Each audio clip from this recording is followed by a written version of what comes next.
Good morning students. आज आप लोगों की साइंस की क्लास है। तो आज जो हम चैप्टर पढ़ने वाले हैं ये है आपका फूड एंड न्यूट्रिशन।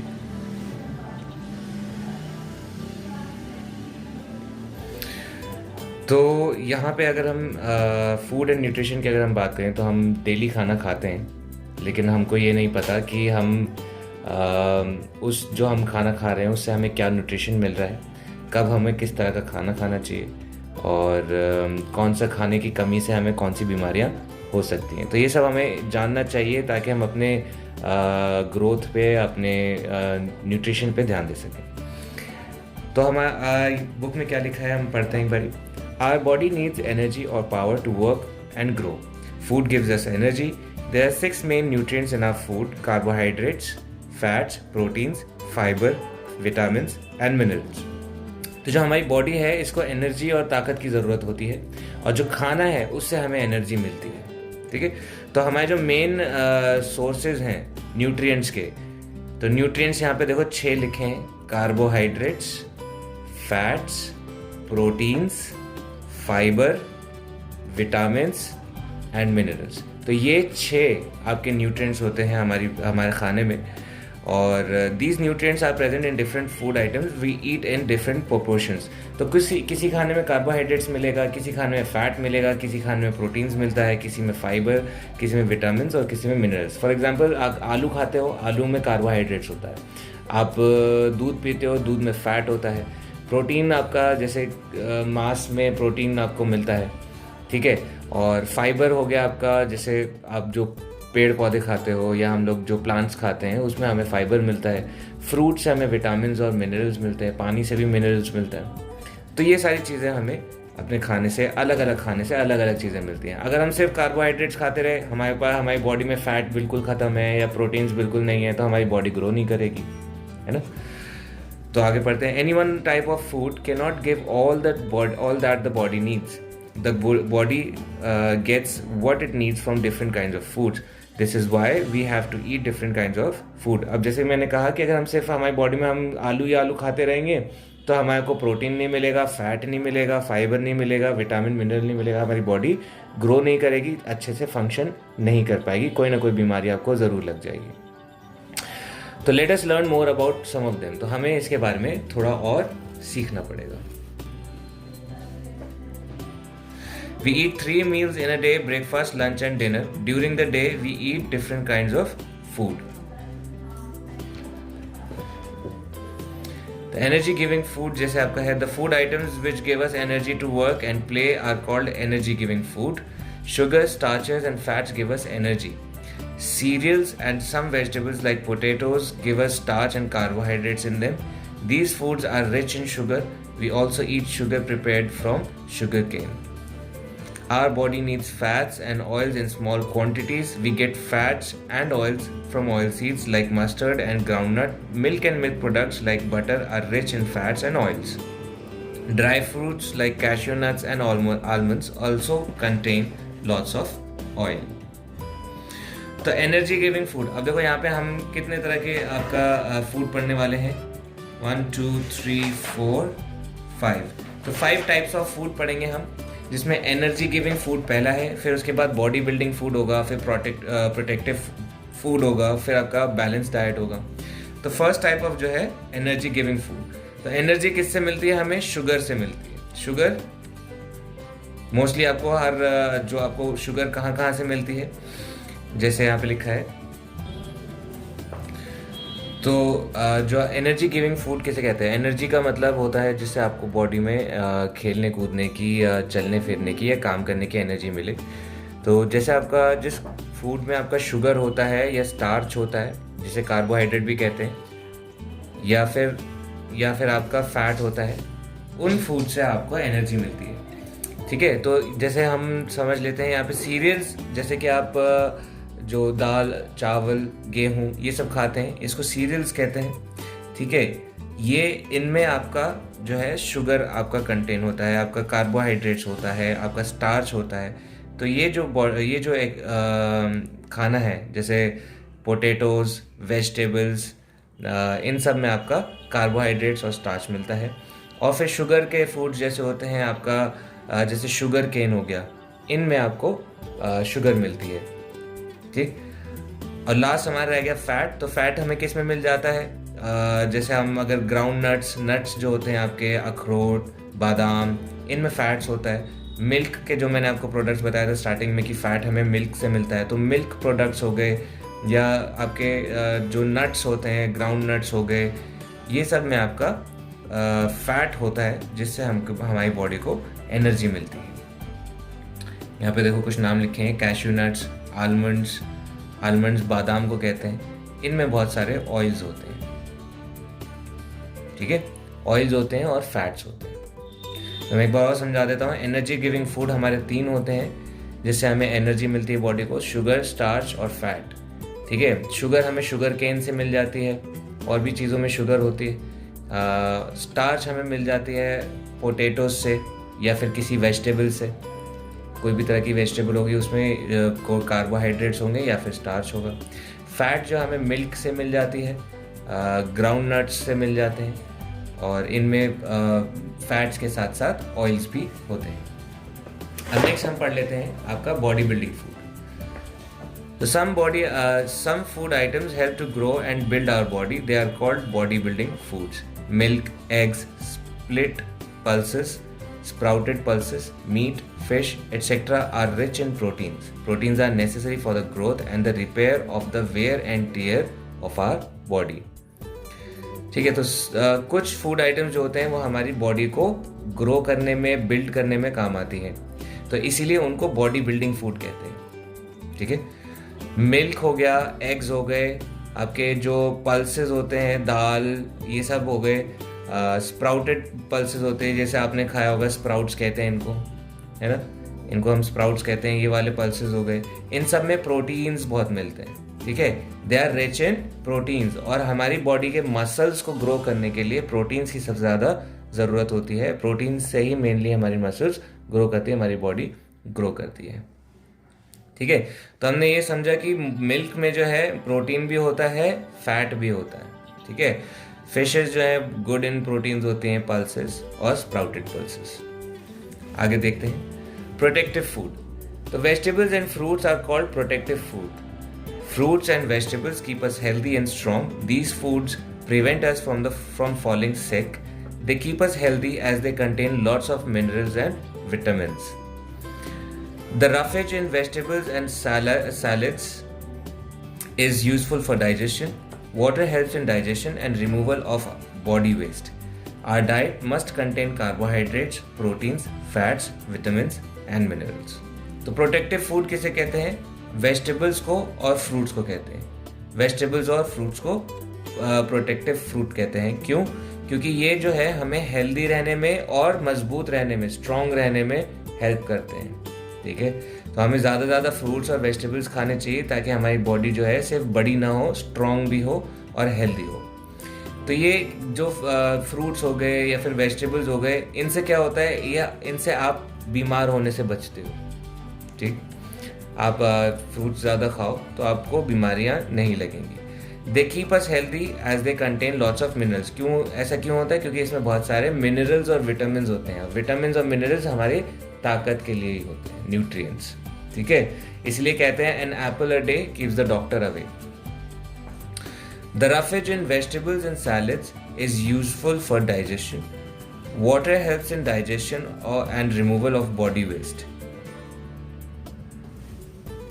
तो रफेज का मतलब होता है जो भी ऐसा प्लांट का, जब हम जैसे कोई सब्जी खाते हैं या हम कोई नट्स खाते हैं या कोई चीज़ खाते हैं वेजिटेबल्स में या फ्रूट्स में, तो उसमें कुछ जो चीज़ हमारा स्टमक डाइजेस्ट नहीं कर पाता, उसको रफेज कहते हैं। बट हम इसको भी खाते हैं। क्यों? जैसे छिलका होता है आपका, सेब का छिलका होता है, उसमें रफेज होता है, फाइबर होता है। तो ये खाने से आपका स्टमक डाइजेस्ट तो नहीं कर पाता उसको, लेकिन वो आपके खाने के पैसेज में काम आता है, यानी कि आपका डाइजेशन ठीक कर देता है।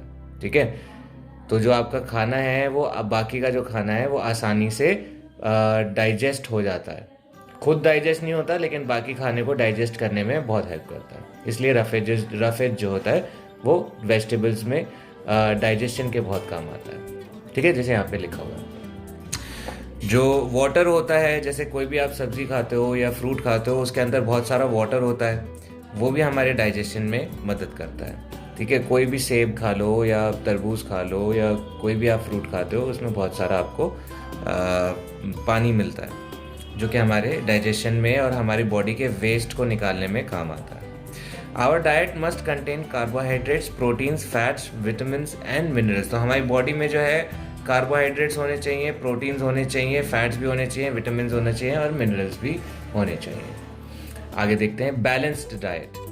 अब diet a diet which has a proper amount of carbohydrates, fats, proteins, vitamins and mineral salts is called a balanced diet। तो ऐसी डाइट जिसमें आपका फैट्स भी हो, प्रोटीन्स भी हो, विटामिन्स भी हो, मिनरल्स भी हो, ये सब इसको बैलेंस्ड डाइट कहते हैं।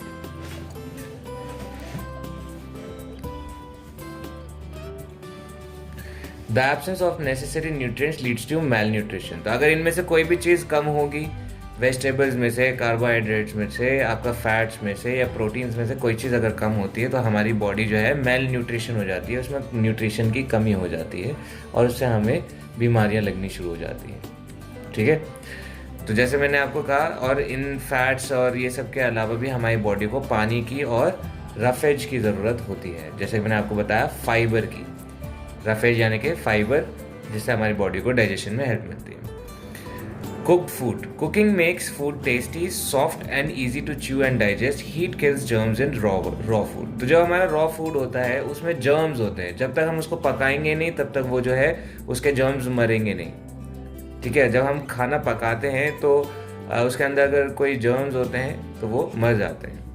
We eat some fruits like carrots, tomatoes, onions, radish, lettuce and cucumber raw, but we must wash them very well in running water before eating.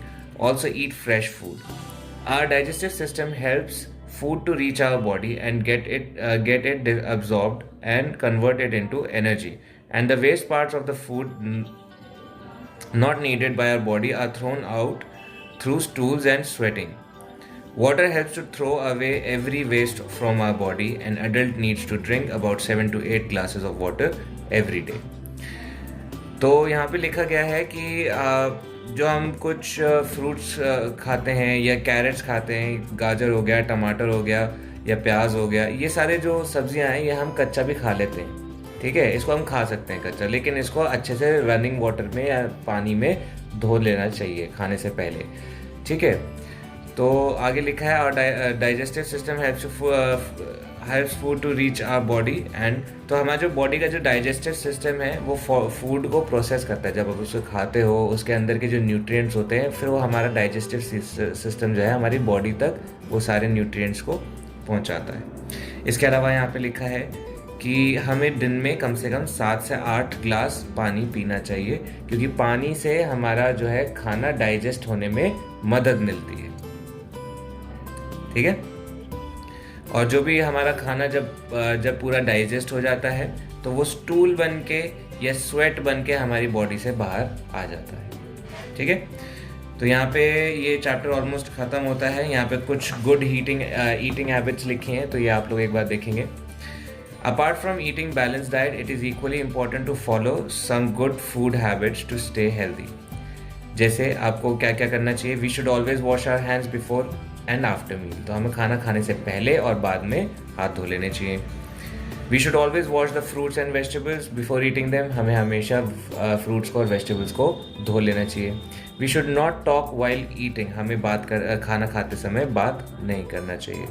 We should always eat slowly. हमें हमेशा धीरे धीरे खाना चाहिए। कहते हैं कि खाने को कम से कम 32 बार चबाना चाहिए।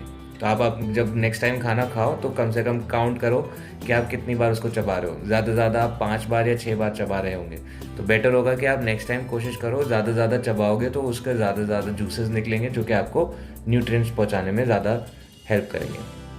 We should always eat fresh and clean food. हमको ज़्यादा फ्रेश और साफ खाना खाना चाहिए। We should follow 6 steps to get good food habits. हमको ये सारे 6 स्टेप्स जो हैं फॉलो करने चाहिए। ठीक है,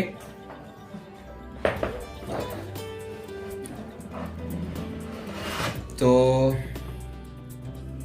अब हम यहाँ पे क्वेश्चन आंसर्स करेंगे। This food can not give all that the body needs. Energy giving food, ऐसा कौन सा फूड है जो हमारी बॉडी को सब कुछ नहीं दे पाता? ठीक है, energy giving food, body building food, any one type of food. तो कोई भी एक तरीके का एक तरह का खाना हमारी बॉडी को हर तरह की नीड नहीं दे सकता। तो यहाँ पे लगेगा सी। ठीक है, they also contain lots of oil. तो हमने यहाँ ऊपर पढ़ा था कि ड्राई फ्रूट्स में ऑयल भी होता है, फैट भी होता है। These are necessary for the growth and the repair of the wear and tear of our body. तो प्रोटीन्स जो है हमारी बॉडी के वियर एंड टियर किस कहते हैं, जो हमारी मसल्स टूट जाती हैं या हमारी मसल्स में मतलब कोई कट लग जाता है या फिर कोई मतलब हम लोग जब बड़े होते रहते हैं तो हमारी मसल्स जो हैं वो भी एलोंगेट होती रहती हैं, और उसको जो वियर एंड टेयर है उसको रिपेयर करने का काम कौन करता है? प्रोटीन्स करता है। These foods prevent us from falling sick, balance diet, protective food, body building food. तो हमें कौन सा खाना बीमार होने से बचाता है? Protective food. राइट, ट्रू और false? Water helps in removal of minerals from our body. True. Sorry, यहाँ पे मिनरल्स लिखा है लेकिन यहाँ पे वेस्ट होना चाहिए था। हमारी बॉडी से वेस्ट मटेरियल निकालने में काम आती है, ना कि मिनरल्स निकालने में। बॉडी में मिनरल्स पहुंचाने का काम करती है, निकालने का नहीं। Milk and milk products like butter are rich in fats and oils. तो मैंने आपको बताया था फैट्स और ऑयल्स होते हैं किसमें? मिल्क और मिल्क प्रोडक्ट्स में। तो ये ट्रू होगा। We should not talk while eating. तो ये ट्रू है, हमको खाना खाते में बात नहीं करना चाहिए। Fruits and vegetables keep us healthy and strong. तो फ्रूट्स और वेजिटेबल्स जो हैं वो हमें हेल्दी और स्ट्रॉन्ग रखने में हेल्प करते हैं। तो ये भी ट्रू हो गया। नेक्स्ट क्वेश्चन देखते हैं। Give 3 examples of each. Protective food. Protective food में हमने पढ़ा वेजिटेबल्स हो गए। वेजिटेबल हम यहाँ पे लिख सकते हैं, कैरेट्स लिख लो आप स्पिनच लिखो, पालक को कहते हैं। और आप फ्रूट्स में आप कोई भी एक फ्रूट, एप्पल लिख सकते हैं। ठीक है, बॉडी बिल्डिंग फूड में हो गया, आप फिश डाल सकते हैं और आप मिल्क डाल सकते हैं और आप एग्स डाल सकते हैं। ओके, नेक्स्ट हम देख लेते हैं energy giving food. Energy giving food हमने पढ़ा था 3 तरह के होते हैं, एक में शुगर, एक हमें फैट से मिलते हैं और कार्बोहाइड्रेट से। तो शुगर हमें शुगर केन से मिलती है तो हम यहाँ शुगर केन लिख सकते हैं, और फैट्स हमें मिल्क प्रोडक्ट से मिलते हैं तो हम मिल्क भी लिख सकते हैं, और हमको कार्बोहाइड्रेट्स पोटैटोज से मिल जाते हैं तो हम पोटैटोज लिखेंगे यहाँ पे। ठीक है, ये हो गया। आगे देखते हैं। तो यहाँ पे आपके क्वेश्चन आंसर्स हैं, तो ये क्वेश्चन आंसर्स हम अपनी कॉपीज में करेंगे। ओके, सो पहला क्वेश्चन है why do we need food. तो इसका आंसर है we need food as they give us energy and power to work and grow. तो हमें एनर्जी और पावर मिलती है काम करने के लिए और ग्रो करने के लिए। What is a balance diet? Balance diet होती है a diet which has a proper amount of carbohydrates, fats, proteins, vitamins and minerals, salts is called balance diet. तो जिस भी खाने में सब कुछ हो, कार्बोहाइड्रेट, फैट्स, प्रोटीन्स, विटामिन्स हो, मिनरल्स हो, सब कुछ हो, उसको बैलेंस डाइट कहते हैं। नेक्स्ट क्वेश्चन है what is a body building food. तो उसका आंसर यहाँ पे लिखा है the food which helps us to grow and build our body is called body building food. और लास्ट नेक्स्ट क्वेश्चन है व्हाट इज प्रोटेक्टिव फूड। तो प्रोटेक्टिव फूड होता है vegetables and fruits are called protective food as they keep us healthy and strong. Last question है write 5 good eating habits. तो 5 good eating habits लिखनी है। तो following are the 3 good eating habits. We should always wash our hands before and after eating food. तो हमें अपना खाना खाने से पहले और बाद में हाथ धोने चाहिए। We should not talk while eating. खाना खाते वक्त बात नहीं करनी चाहिए। We should always eat slowly. हमें हमेशा धीरे धीरे खाना चाहिए। तो यहाँ पे आपकी क्लास ख़त्म होती है और आई होप आप लोगों को ये चैप्टर समझ में आया होगा। और इसके अलावा भी अगर आपको कोई डाउट्स होते हैं आप फ़ोन पे या व्हाट्सएप पे सवाल पूछ सकते हैं। Thank you.